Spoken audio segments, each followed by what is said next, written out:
Chapter 23. Glinda the Good, which grants Dorothy's wish. Before they went to see Glinda, however, they were taken to a room of the castle, where Dorothy washed her face and combed her hair, and the lion shook the dust out of his mane, and the scarecrow patted himself into his best shape, and the woodman polished his tin and oiled his joints. When they were all quite presentable, they followed the soldier girl into a big room where the witch Glinda sat upon a throne of rubies. She was both beautiful and young to their eyes. Her hair was a rich red in color and fell in flowing ringlets over her shoulders. Her dress was pure white, but her eyes were blue, and they looked kindly upon the little girl. "What can I do for you, my child?" she asked. Dorothy told the witch all her story, how the cyclone had brought her to the land of Oz, how she had found her companions, and of the wonderful adventures they had met with. "My greatest wish now," she added, "is to get back to Kansas, for Aunt Em will surely think something dreadful has happened to me, and that will make her put on mourning, and unless the crops are better this year than they were last, I am sure Uncle Henry cannot afford it." Glinda leaned forward and kissed the sweet, upturned face of the loving little girl. "Bless your dear heart," she said, "I am sure I can tell you of a way to get back to Kansas." Then she added, "But, if I do, you must give me the golden cap." "Willingly," exclaimed Dorothy. "Indeed, it is of no use to me now, and when you have it you can command the winged monkeys 3 times. "And I think I shall need their service just those 3 times, answered Glinda, smiling.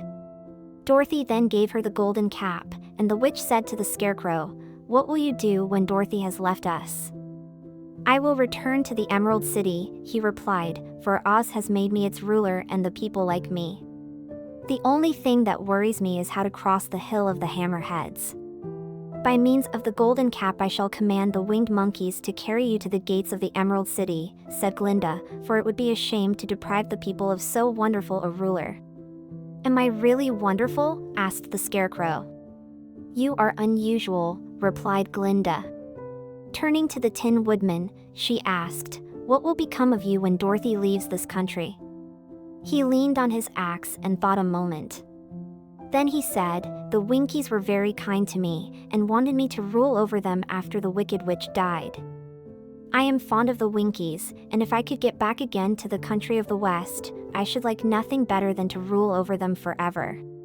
My second command to the winged monkeys," said Glinda, "will be that they carry you safely to the land of the Winkies. Your brain may not be so large to look at as those of the scarecrow, but you are really brighter than he is, when you are well polished, and I am sure you will rule the Winkies wisely and well." Then the witch looked at the big, shaggy lion and asked, "When Dorothy has returned to her own home, what will become of you?" "Over the Hill of the Hammerheads," he answered, "lies a grand old forest, and all the beasts that live there have made me their king.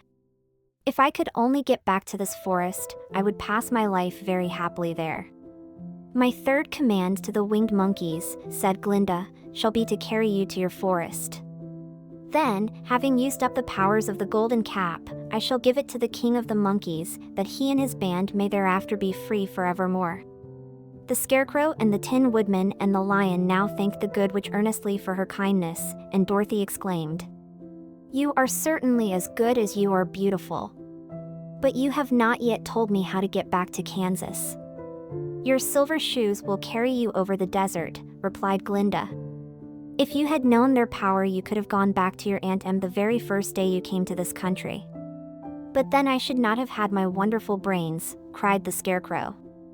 "I might have passed my whole life in the farmer's cornfield." "And I should not have had my lovely heart," said the Tin Woodman. "I might have stood and rested in the forest till the end of the world." "And I should have lived a coward forever," declared the lion, "and no beast in all the forest would have had a good word to say to me." "This is all true," said Dorothy, "and I am glad I was of use to these good friends. But now that each of them has had what he most desired, and each is happy in having a kingdom to rule besides, I think I should like to go back to Kansas." "The silver shoes," said the Good Witch, "have wonderful powers. And one of the most curious things about them is that they can carry you to any place in the world in 3 steps, and each step will be made in the wink of an eye. All you have to do is to knock the heels together 3 times and command the shoes to carry you wherever you wish to go. "If that is so," said the child joyfully, "I will ask them to carry me back to Kansas at once." She threw her arms around the lion's neck and kissed him, patting his big head tenderly. Then she kissed the Tin Woodman, who was weeping in a way most dangerous to his joints. But she hugged the soft, stuffed body of the scarecrow in her arms instead of kissing his painted face, and found she was crying herself at this sorrowful parting from her loving comrades. Glinda the Good stepped down from her ruby throne to give the little girl a goodbye kiss, and Dorothy thanked her for all the kindness she had shown to her friends and herself. Dorothy now took Toto up solemnly in her arms, and having said one last goodbye, she clapped the heels of her shoes together 3 times, saying, "Take me home to Aunt Em." Instantly she was whirling through the air, so swiftly that all she could see or feel was the wind whistling past her ears. The silver shoes took but 3 steps, and then she stopped so suddenly that she rolled over upon the grass several times before she knew where she was. At length, however, she sat up and looked about her. "Good gracious," she cried. For she was sitting on the broad Kansas prairie, and just before her was the new farmhouse Uncle Henry built after the cyclone had carried away the old one. Uncle Henry was milking the cows in the barnyard, and Toto had jumped out of her arms and was running toward the barn, barking furiously. Dorothy stood up and found she was in her stocking feet. For the silver shoes had fallen off in her flight through the air and were lost forever in the desert. Chapter 24. Home Again. Aunt Em had just come out of the house to water the cabbages when she looked up and saw Dorothy running toward her. "My darling child," she cried, folding the little girl in her arms and covering her face with kisses. "Where in the world did you come from?" "From the land of Oz," said Dorothy gravely. "And here is Toto, too. And oh, Aunt Em, I'm so glad to be at home again."